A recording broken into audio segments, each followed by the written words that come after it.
We have met so many amazing people, Eric. I know.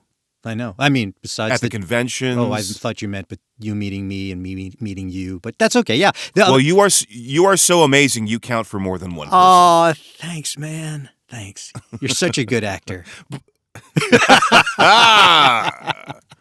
Well, yes, no, you're absolutely right. I with all kidding aside, yes, we have been very lucky to have met and worked with so many amazing people.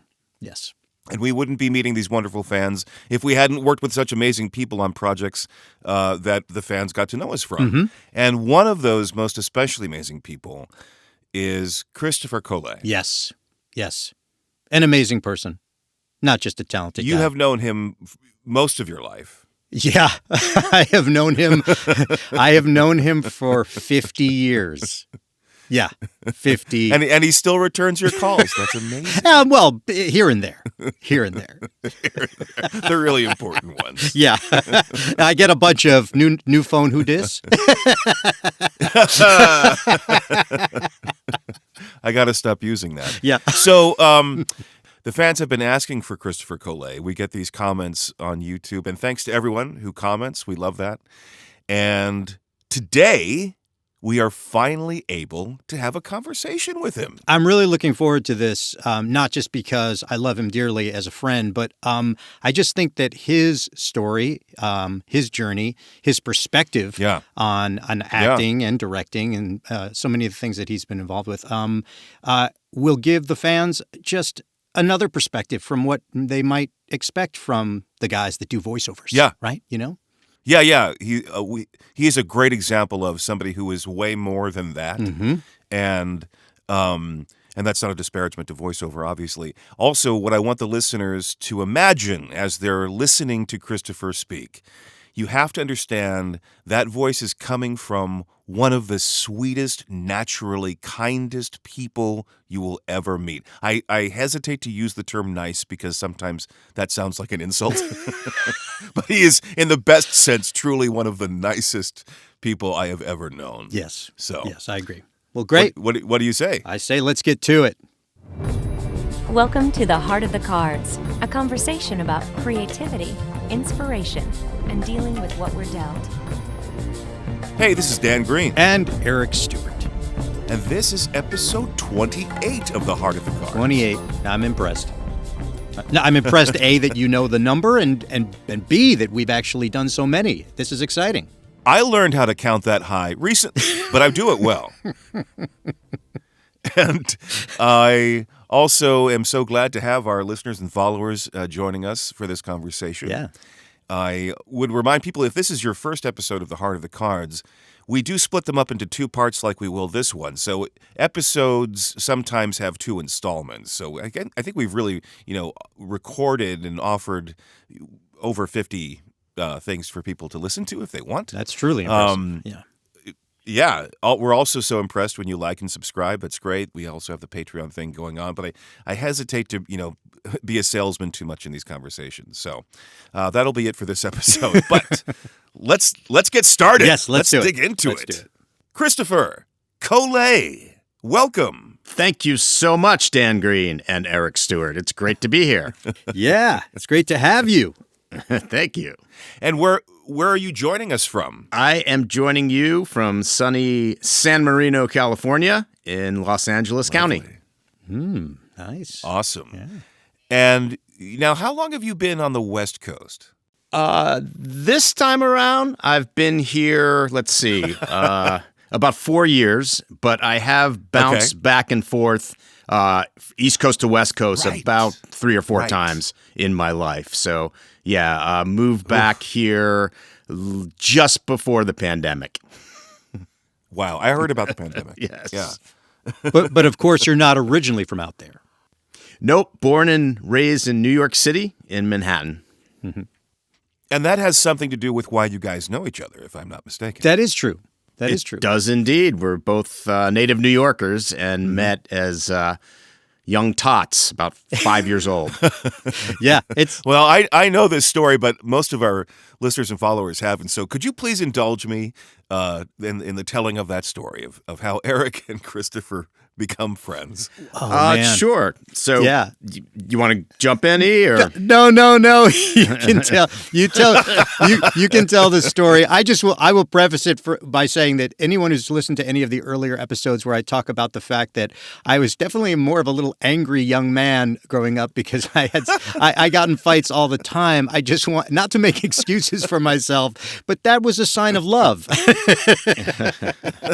That was your love language. Yes. But please go ahead. Yes.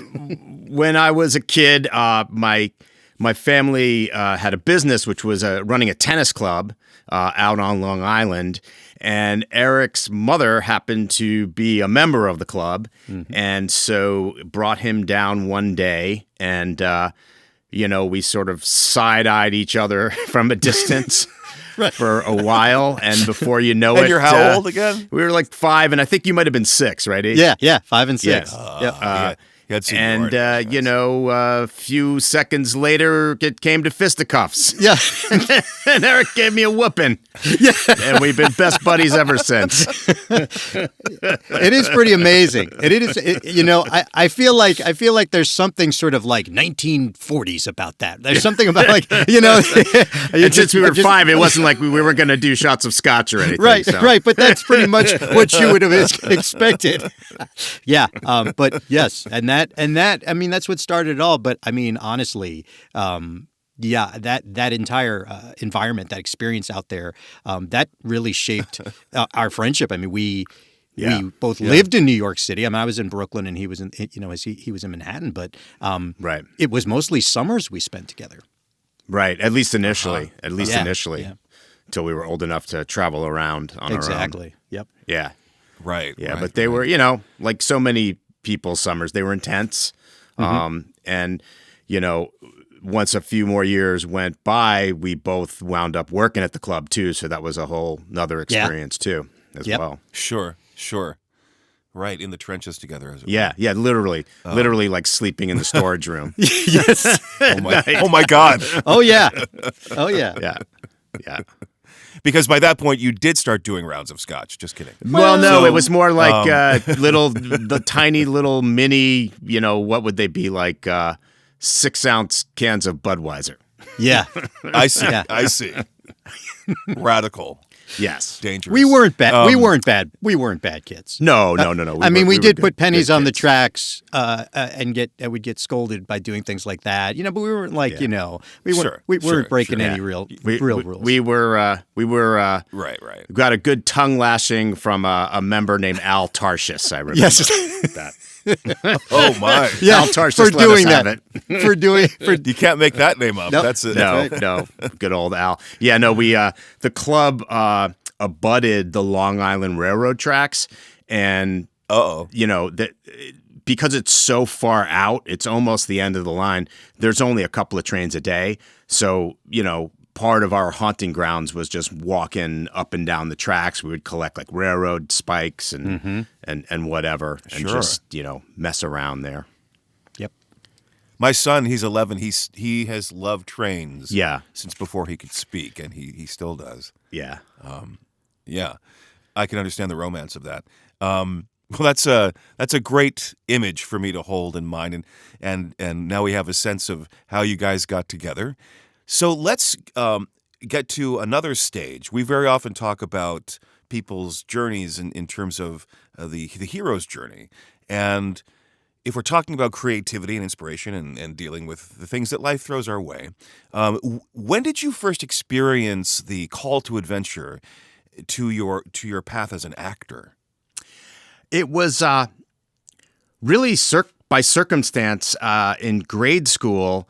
I attended early on, a small grade school that had never, to my knowledge, had any type of arts program, and so they brought on a guy who I think he might have been doing double duty. I'm trying to remember. He was either an English teacher or he might have taught Latin like in the upper grades, but he also started sort of a drama elective. And cool. So that was my first taste, and his name was Mr. Pontone, great guy. And we wouldn't do, entire plays, but we would work on big chunks of scenes of stuff. I remember we did Dial M for Murder, kind of the opening act of that. Cool. And then we did one of the, I guess it was just one of the scenes from The Odd Couple. And so I got to play Oscar Madison, which was a lot of fun. That's very opposite to how I know you, but you're a great actor, so I can see you doing that. Well, thanks, Dan. But yeah, no, it was super fun. Like I wore, remember back in the day when guys who were on the football team or whatever would take just sort of a regular old gray sweatshirt, like cut the sleeves off and then kind of crop top it or whatever.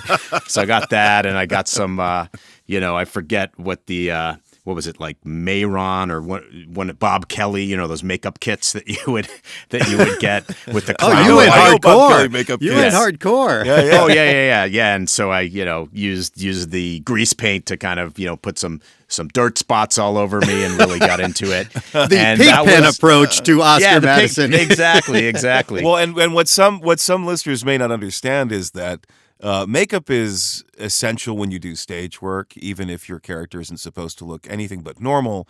It takes a lot of makeup to make you look normal on stage under all those lights. Bright lights. So the Bob Kelly makeup kit is like, basic utilities for an actor. Right. And it's so much fun. I mean, later on when I, actually did some professional theater productions, I never picked up the whole base makeup training. I was just kind of self-taught or whatever, and I never wore a ton of makeup, but I did work with some older actors who just really, would transform themselves with the makeup. And I think it's going a little bit, it's going a little bit out of favor nowadays, but I do remember, ordering, literally going down to that Bob Kelly, store in New York City, getting my first kit, and then just at home with the spirit gum and the crepe hair, and that was so 10 much years fun. Old, putting on a big beard and mustache. I just really enjoyed it. But you're transforming. You're transforming, and it's like you could though. order, all the different shades of hair, and it would come like in this little curled up braid, and then you'd, clip some and spread it out. And the spirit gum was really smelled terrible, and whenever you're doing a mustache, you're putting it right underneath your nostrils. It's horrible. It was it was just so much fun, and then I remember I forget if it was my mom who got it for me, but someone got me like a famous Monsters of Hollywood makeup book. Oh, I would have loved that.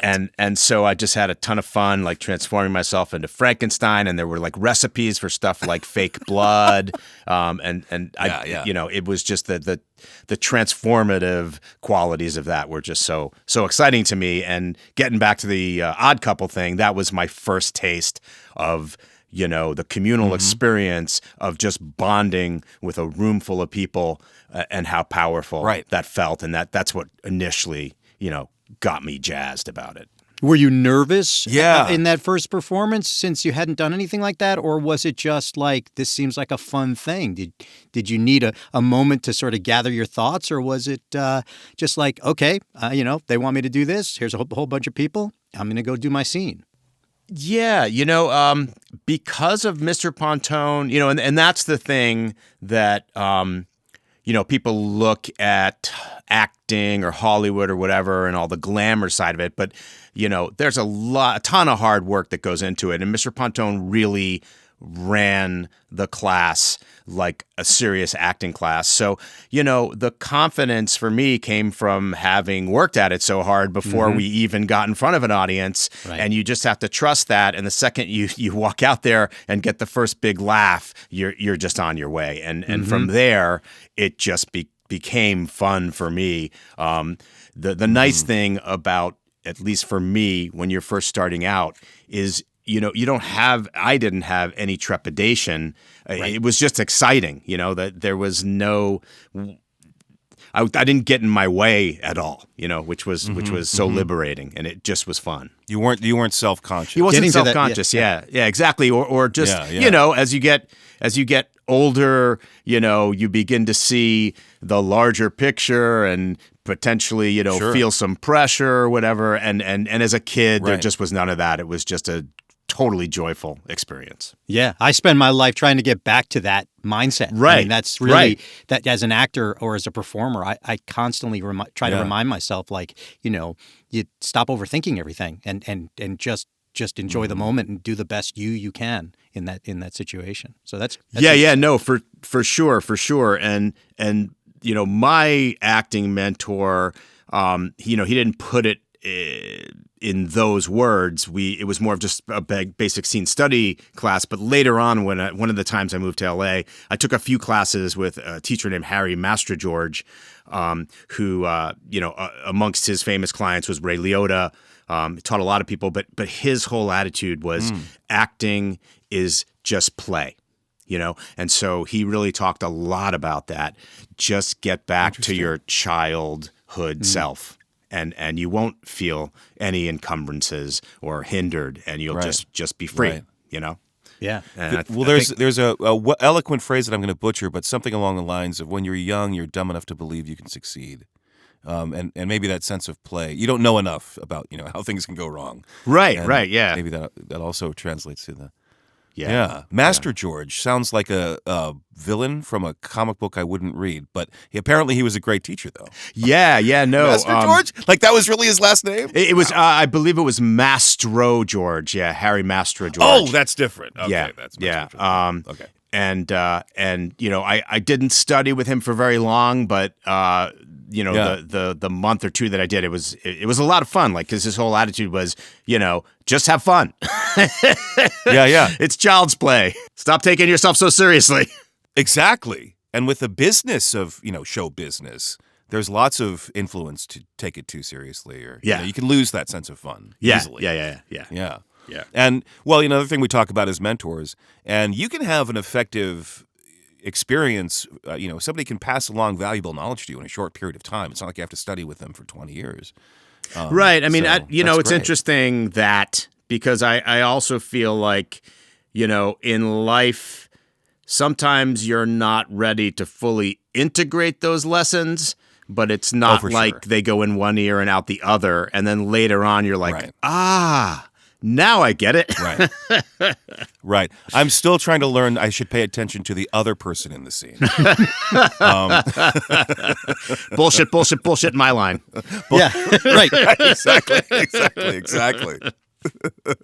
It's such an easy trap to fall into when you're on stage. Well, so when you were talking about, being young and putting on that makeup and transforming, I just remembered I did a play. It was a school play about Johnny Appleseed. This is like in 7th grade or something like that.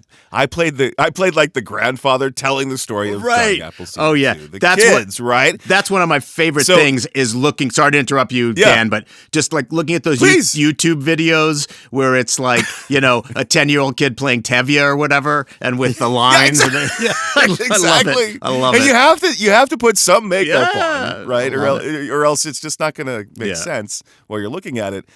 So, lines on my face and baby powder stuff to lighten up my hair.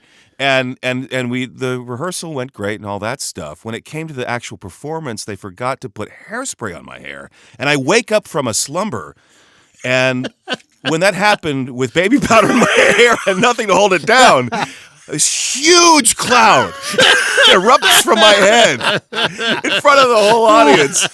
But it's still fun, because everyone. I mean, it was a huge laugh, like you say, once you have the huge laugh. And it's true though, because the audience is on your side. Yeah, like, they know what happened. Yeah, right. And you just go with it and have fun. Yeah.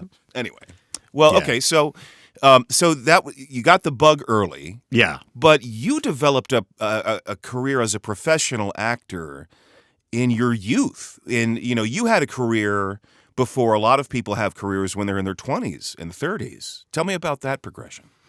Sure, yeah. So as I had mentioned, my first exposure was sort of grade school, and I attempted, fortunately for me, I was born and raised in New York City, where there was a large industry going on. And, even at that tender age, I was aware of it. And so I tried and to... and you knew people you knew people did that as a thing. Exactly, yeah, totally. And so I attempted to get an agent and sort of go out on auditions, but at that tender age, my mom had a full-time job, and I have a sister. She was busy. It was just too tough, running around the city, dragging me to auditions. So I just put it on hold till I got to high school, basically. And I was, comfortable in commuting, from downtown to uptown every day. So my mom felt comfortable letting me get myself around, go to auditions. And at this high school, this is in the 80s? In the 80s, yeah, early 80s, 82, 83, say. And there were kids that were friends of mine that I knew, were doing commercials. And so I just spoke with them. One of them, gave me the contact info for her manager. So I had a cousin of mine who was into photography take some headshots of me, wrote this lady a letter, sent it off, and she took me on. And, she had – it was sort of like almost buying connections. You pay a manager, a fee as well as an agent. But if you don't know anybody, you get a manager, they've got some connections. So she put me, she alerted some agents, hey, I've got this kid. And various agents began to send me out until one of them, I booked a job or two, and they offered me an exclusive contract. So I signed with them. But, I started out doing commercials, running around to auditions, and then my first big stage thing was an operetta about King Henry VIII. It was a 2-character play, Henry VIII, and I forget which wife, but maybe it was Anne Boleyn. And the scenario was called The King's Breakfast, and they were just having a conversation over their croissants, and they would burst into song. And I played the page, in a little white silk outfit with tights and ballet slippers on. And I would, bring trays of food and clear it away, and had a few lines, but it wasn't a huge role. But we did that. But it was a legit. It was a legit. Yeah, I think I got my equity card from that production. Nice. Very nice. Right. It was, so let me just simplify for the listeners. So, in terms of some rudimentary elements of how the business works, having an agent is one thing. Having a manager, they are supposed to represent you more personally. And like you said, they have the connections. Right. You have to share whatever money you're making with those different branches of people. They work for a commission, basically. They work for a 10% or so commission, maybe more. I remember William Esper said, if you're not making anything anyway, why not? Right, It can only help. Yeah. And then things can change later.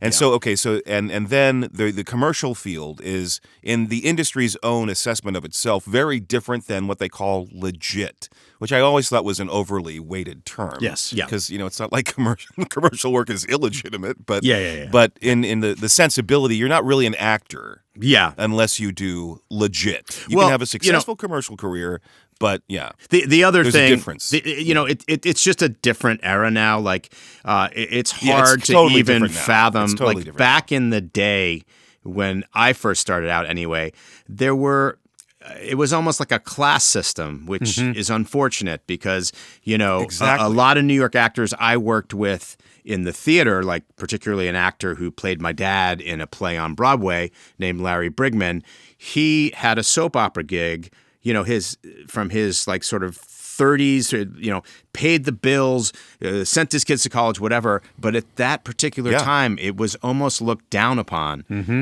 Even if you were considered trash, like trashy. Yeah, if you considered yourself a serious film actor, you almost didn't even want to do any television because it was looked down upon. And nowadays, thankfully, those lines all seem to have completely disappeared. And it probably has to do with the streaming era and whatever. But back then, it was really like, I am an actor. And, I only do Broadway and I only do – and that's unfortunate because Right. Yeah.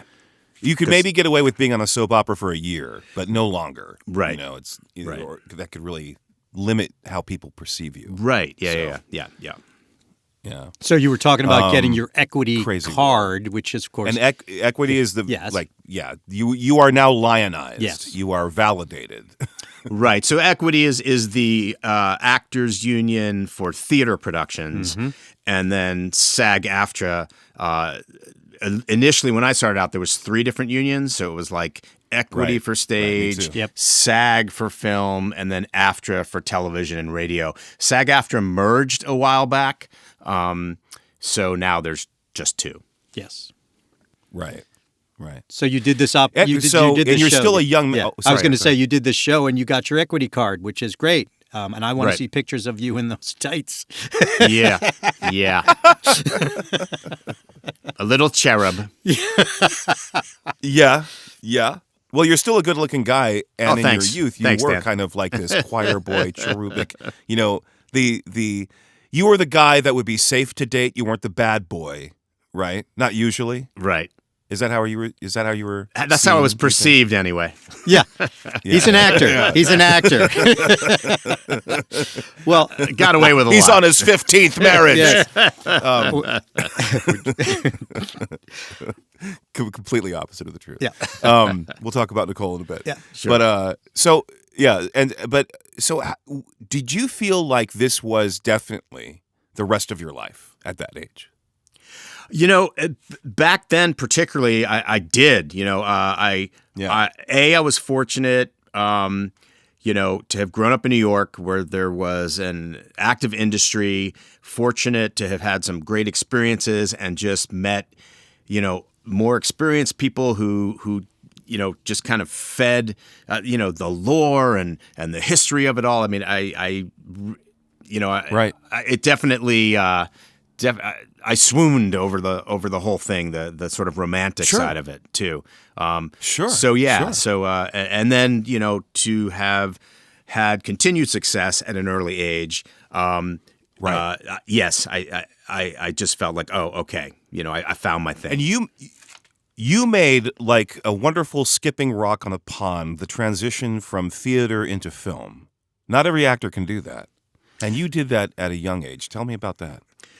Sure. Yeah. Well, like I said, I had always sort of kept a foot fortunately in both art forms. So, they felt comfortable to me. I would say, I wasn't formally trained. I didn't go to college for it. So, the theater was actually a little more challenging just technically for me. It's a beast. It's a beast. Yeah. And I didn't have the grounding in vocal technique and whatever. Right. So I would, strain my voice and that kind of stuff. So I think the film was a little bit easier just because it was more naturalistic. But I did flip-flop back and forth and was comfortable and was excited about doing each and the different techniques that you needed to bring, in a weird way. Well, Go ahead. Speaking of old, outmoded and classist thinking within that, this field, I was trained for theater, and didn't get a lot of help with on camera. Yeah, but theater actors very often would turn up their nose at on camera actors because from the perspective that there are certain things that are harder to do when you're doing a show on stage. Sure. Like in some sense, like, being on camera is easier. I wouldn't say that's actually true, but that was definitely an attitude. So, yeah. Yeah, no, I mean, I personally, in a weird way, doing the theater stuff was, I felt a little freer because, part of what a lot of people don't realize is, doing the film or TV stuff, like there's a lot of technical aspects. You sit through so much stuff. Yeah, no, for sure. But I'm just saying from an acting point of view, there's so much technical stuff that has nothing to do with you, but you absolutely have to follow it, i.e., okay, I'm having this really emotional scene with my mom at her father's gravesite or whatever.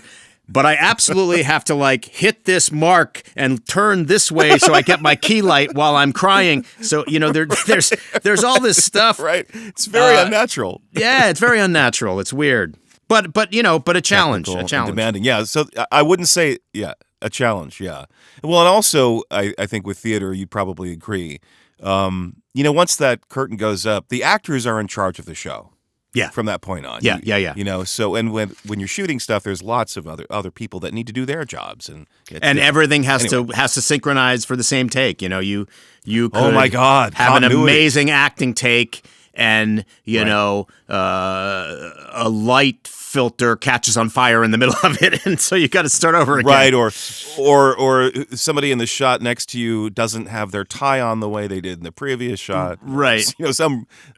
What seems to be and that also goes to the magic of what I think live performance is all about, is that the performance disappears into the ether when it's done, right? So there's for sure. What makes it magic? Yeah, for sure. But unlike the film or the TV, where it's like this is documented forever. Like that's why that shot or that scene has to be just right, whatever. But your stage performance, or being a live musician or whatever, it's like what I could be doing the same show or the same musical set on Monday as I do, or not on Monday, but on Tuesday as I do on Wednesday. And they're just going to be different based on who's in the audience, and they're going to be based on how I got up that morning and what the energy of the other actors are. Well, and the thing I'd like to circle back to that Dan brought up, even though he said it jokingly, that he's still working on listening to the other person. I mean, the great thing about doing a play is that even if you had a crappy night's sleep and you're dragging around, you get the energy from your castmates because you are, you're playing against each other. Whereas, doing that movie, you do kind of the overall wide scene, especially if it's a very emotional thing, you do it. But then you cut to what they call close-ups, where you're basically doing your lines to a piece of tape usually that is taped onto the camera, because the camera lens is right in your face. So that there's a lot of artifice. Right. On the other hand, as Dan brought up, when the curtain comes up, everything's on the actors, and that can go both ways, right? The thing about the technical side of television,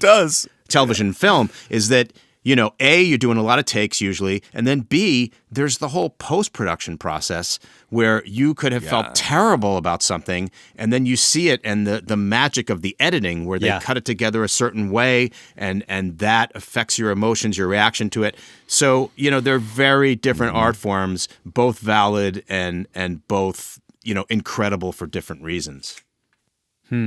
Right. Well, okay, so we've been having a great conversation about these early inspirations, a little bit about the mentorship, and I want to save part 2 for some other subject matters. So before we close off part 1 here, give us a little sense about some of the trials. People relate to that because we all have things we want to do, and there's always things, they're not necessarily negative things per se, but they're things that can slow us on this path. Or maybe they're just, really horrible things like the pandemic or something that happened. Sure. Yeah, no, there's things that are, I think the main thing, in an artistic lifestyle, particularly in the performing arts, is, and again, these are both good and bad, is that there's no certified roadmap of how to get from point A to point B. There's a lot of different ways that it happens, and unfortunately, not unfortunately, but a lot of it can be serendipitous. It's just plain luck. Right. So you've got to find a way to love the process. It's really got to be about the art of it to stay sane. And I so think by process you mean the art, of it, the business or the stuff, the things that you have get to you, the things you have no control over.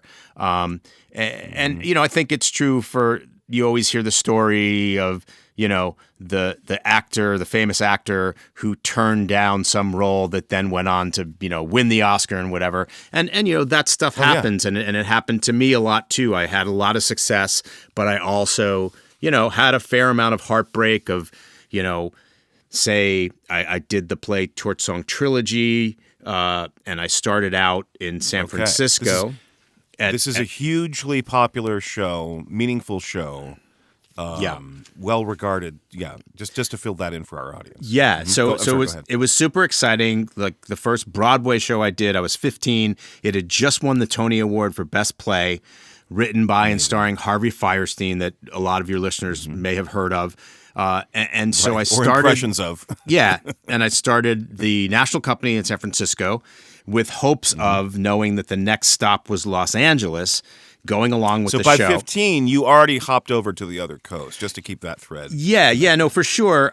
Because at the time, the show had already been running for 3 years on Broadway, and I just saw it, even at that young age, as a great opportunity to be showcased in Los Angeles, at the time, which is really like the hub of all TV in the United States. Unfortunately, being 15 years old, being under 18 in the United States with labor laws the way they are, rightfully so, it just didn't work out for me. Like it was too much of a hassle. They would have had to. Can you simplify that for the audience? Sure. How does that complicate things? So it complicates it because there's just laws put in place because of prior exploitation of minors in the entertainment industry, particularly. So basically, Shirley Temple.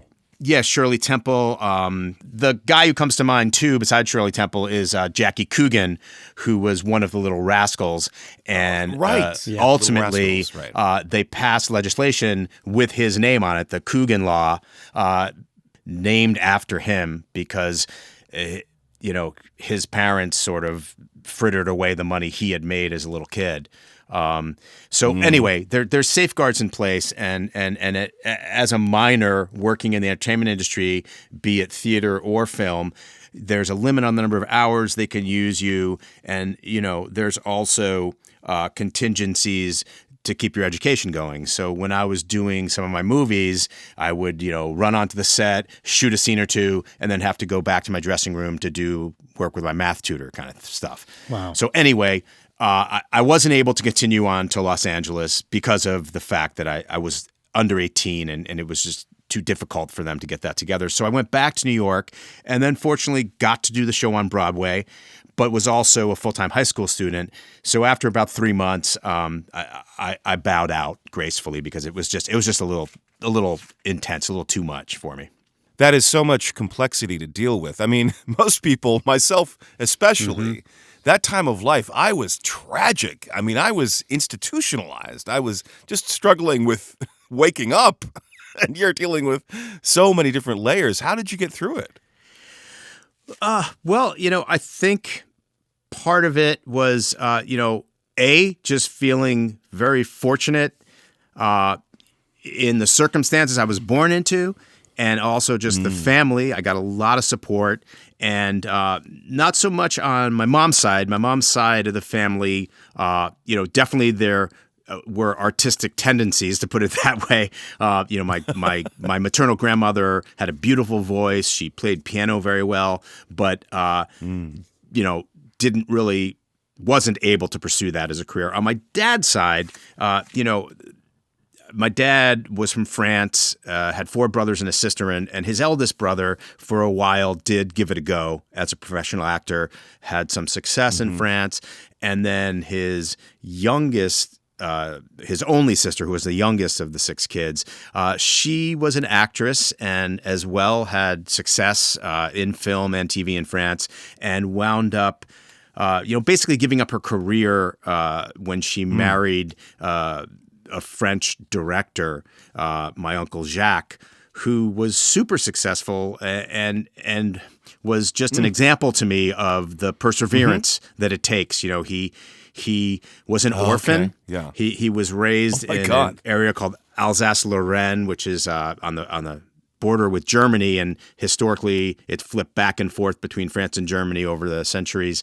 But basically, he was very complicated. He came to Paris as a young teenager and was basically homeless. He would take me around and we'd drive around Paris and be like, oh, yes, you see under this bridge, that is where I slept, Wow. And basically, he was a totally self-made guy. He became an actor. He became super successful on the French stage initially.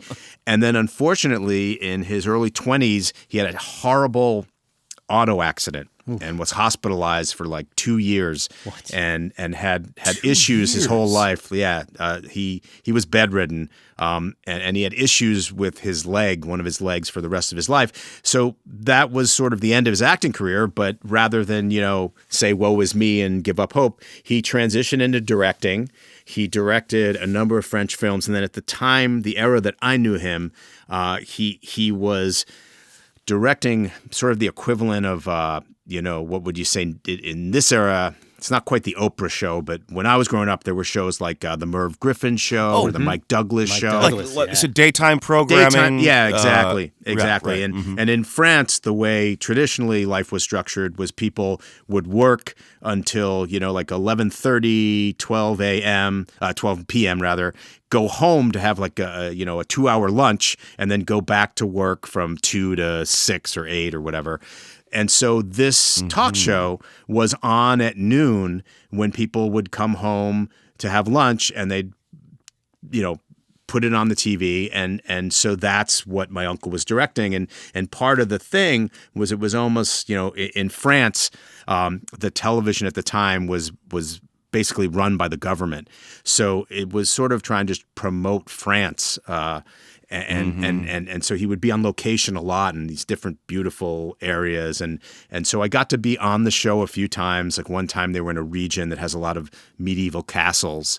I would have loved that. Yeah. So I got to host, the opening of the show in front of these beautiful castles. So, just seeing how scrappy this dude was, I think helped me, example. not feel too sorry for myself. Right, wow. And a little bit of nepotism never hurts. Just a yeah, no, definitely. I mean, it was. I think it was fun for him. It was fun for me. So, that sounds like a Very wonderful cool. bonding nephew-uncle experience. Okay, well, guys, this is such a great way to start this conversation, and I can't wait to get to some other things that I really want to dig into. Christopher is not only, accomplished in what he's discussed so far, but his career has continued to grow, as well as his own personal life, which is important for everyone. You need to have something more than just a career. Yes. So let's get into that in our part 2 of this. What do you say? Yeah. sounds like a plan. Well, thank you, Christopher, for sharing so much of yourself with us today, and we look forward to part 2. Me too. And Eric, as always, thanks for being a part of all of these conversations. Your perspective is always refreshing and welcome and funny and insightful. Thank you, Dan. You as well. And thanks especially to everyone who's following and listening to The Heart of the Cards. We really appreciate your continued attention and connection to the things that we're discussing. We love it when we get a chance to interact with you live when we make appearances. And if you can't make a live appearance with us, please comment in our comment section below. And know that whenever you listen to The Heart of the Cards, you can always count on a conversation about creativity, inspiration, and dealing with what you're dealt. Thanks for listening to The Heart of the Cards with Dan Green and Eric Stuart. We hope this conversation in some way spoke to you. Whatever your journey, we look forward to crossing paths again in the next episode. This is Veronica Taylor, and on behalf of Andromeda Productions, we wish you well.